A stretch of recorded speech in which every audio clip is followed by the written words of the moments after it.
కేటీఆర్ హరీష్ పై రేవంత్ సంచలన వ్యాఖ్యలు చేశారు. ఆస్తిలో వాటా ఇవ్వాల్సి వస్తుందనే సొంత చెల్లిని కేటీఆర్ ఇంటి నుంచి బయటకు పంపారంటూ రేవంత్ రెడ్డి కొన్ని వ్యాఖ్యలు చేశారు. ఇలాంటి వాళ్ళు సునీతమ్మను మంచిగా చూసుకుంటారా అంటూ ఆయన చేసినటువంటి వ్యాఖ్యలు మనం చూస్తున్నాం. ఏ ఆడబిడ్డ పుట్టింటిపై ఆరోపణలు చేయదు, ఎంత కష్టపెడితే ఆ ఆడబిడ్డ వీళ్ళ భాగోతం బయట పెట్టింది అంటూ ఆయన ప్రశ్నిస్తున్నారు. బీఆర్ఎస్ భాగోతాన్ని కవిత బయట పెట్టారు అంటూ రేవంత్ వ్యాఖ్యలు చేస్తున్నారు.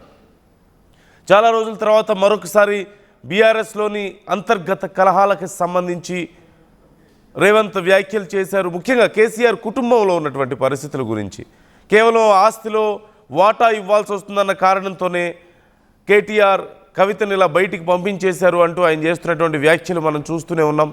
అలాగే మరోవైపు వరుసగా కవిత చేస్తున్నటువంటి వ్యాఖ్యలు సైతం ఇలాంటి విమర్శలు చేయడానికి దోహదపడుతున్నాయని చెప్పాలి. ఒక్కసారి రేవంత్ ఏం వ్యాఖ్యలు చేశారో చూద్దాం. ఇవాళ మా ఆడబిడ్డలకు బస్సులో ఉచిత ప్రయాణం ఇస్తే రద్దు చేయమని తిరుగుతున్నారు బామ్మార్దులు. గింత గలీజ్ వేషాలు వేస్తున్నారు టీఆర్ఎస్ వాళ్ళు. మా అక్కలకు ఆర్టీసీలో బస్సు ఉచిత ప్రయాణం ఇస్తే వాళ్ళ కడుపు మంట ఏందని నేను అడుగుతున్నా. అదేవిధంగా ఇవాళ మా ఆడబిడ్డలను అడుగుతున్నా, సొంత చెల్లెలకే అయ్యో సంపాదించిన ఆస్తుల వాటా ఇవ్వాల్సి వస్తుందని సొంత చెల్లెలనే ఇంట్లో నుంచి ఎలగొట్టిరు.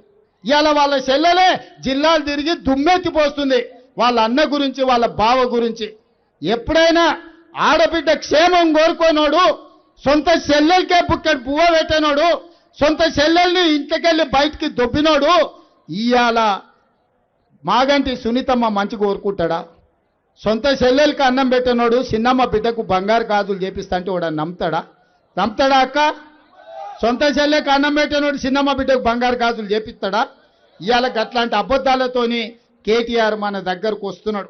అందుకే ఈ పేద ప్రజలకు రేషన్ కార్డు రావాలన్నా, ఈ పేద ప్రజలకు 200 యూనిట్లు ఉచిత కరెంట్ ఇవ్వాలన్నా, ఈ పేద ప్రజలకు సన్న బియ్యం మీకు అందాలన్నా, ఈ పేదింటి ఆడబిడ్డలు బస్సులో ఉచితంగా ప్రయాణం చేయాలన్నా, రేపు మీ బస్తీలలో ఇంటి జగాలో ఉన్న వాళ్లకు ఇందిరమ్మ ఇల్లు కట్టుకోవడానికి పేదవాళ్లకు 5 లక్షల రూపాయలు ఇవ్వాలన్నా నవీన్ యాదవ్ను గెలిపించండి.